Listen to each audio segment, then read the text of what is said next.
Hello there, my name is Robert Gibb, and this is my submission for Technical Art Applications 2016.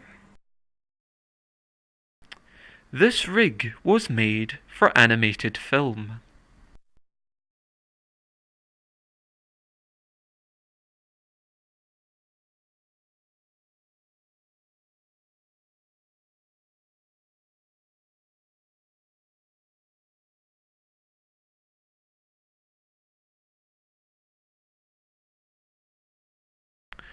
The global control allows the animator to translate the entire rig from side to side and backwards and forwards. This global control also allows the entire rig to be rotated along the different axes.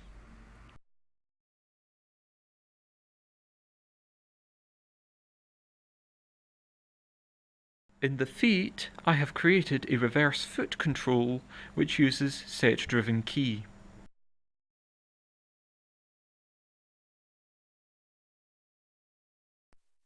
This reverse foot control was created using a joint-based method due to the fact that I found it very difficult to use the IK method.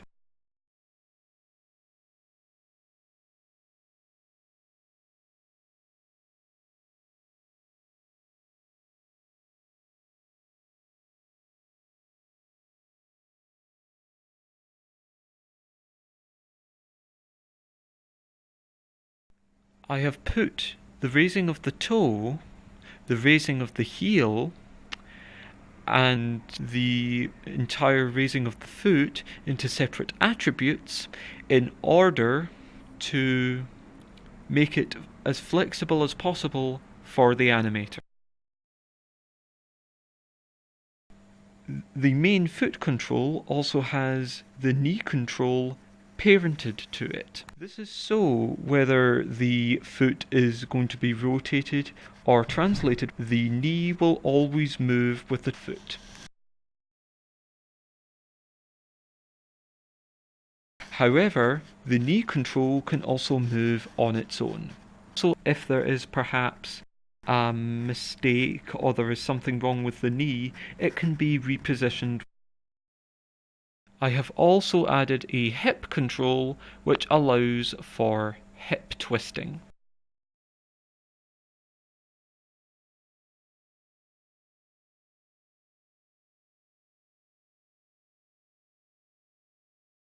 On the root control, an orient constraint and a point constraint have been used. This is so that the control can not only twist the entire upper part of the torso, but it can also translate up and down to provide a squatting motion.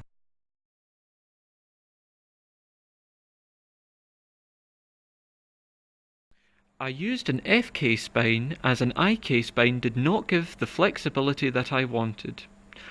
All of these small controls at the back can be rotated to manipulate the spine in different areas.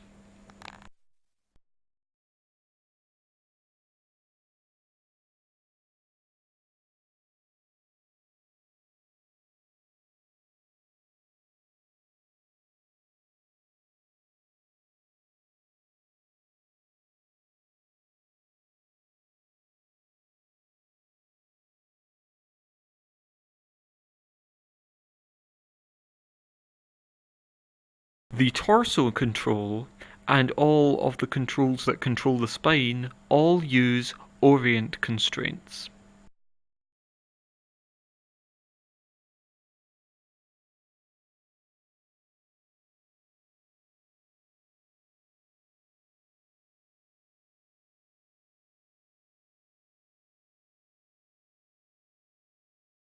The clavicle moves with an orient constraint. I did not use an aim constraint here as it began to cause problems with the movement of the clavicle. I have pole vector constrained both elbow controls to each arm's respected IK handle.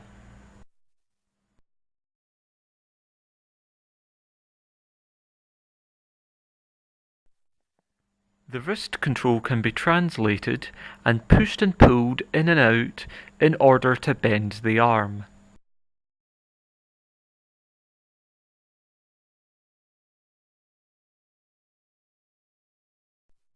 The forearm also contains an expression so that it can twist along with the wrist control. I made it so that the forearm joint's X rotation would equal half of the wrist control's Y rotation. In the end, this didn't really work out that well.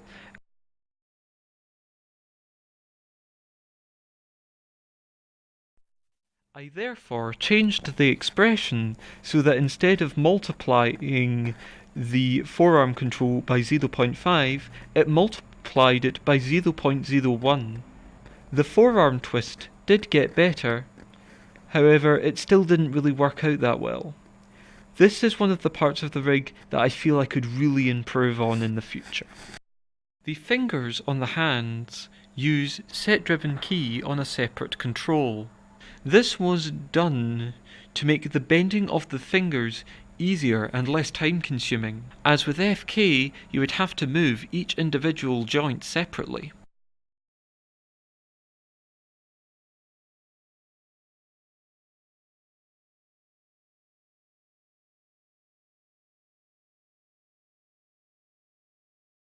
If we have a look at the skeleton of the hand, we can see I have added an extra joint to the thumb.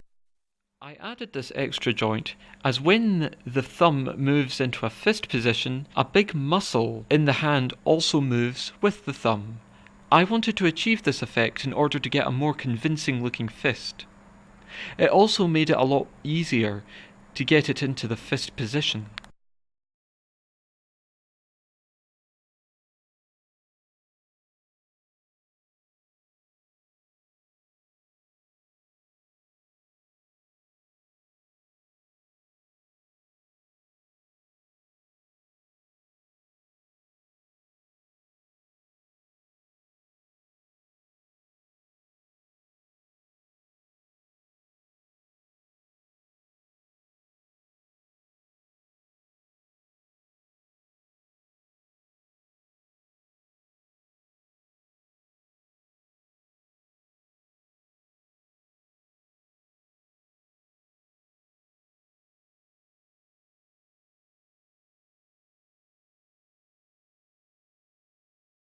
In the head and neck, I have used orient constraints. This is to help let the neck and the head move up and down and twist from side to side.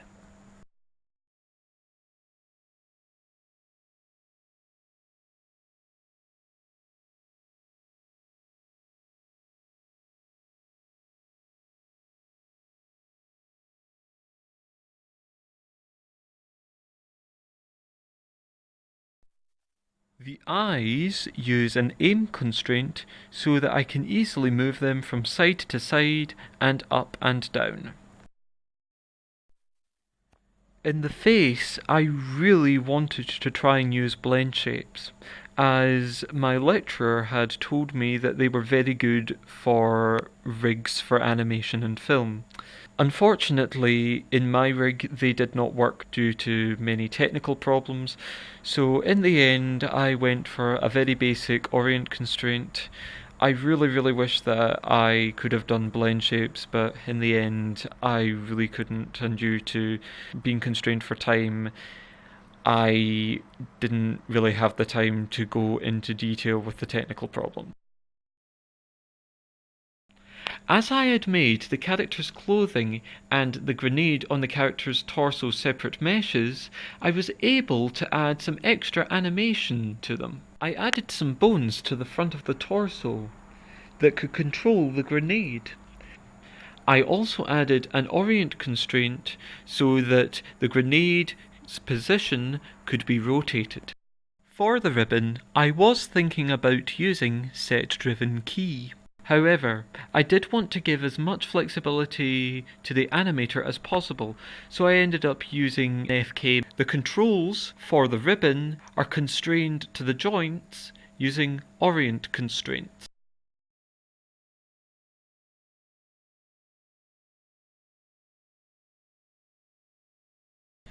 I really do feel in some places that the feet do distort quite badly.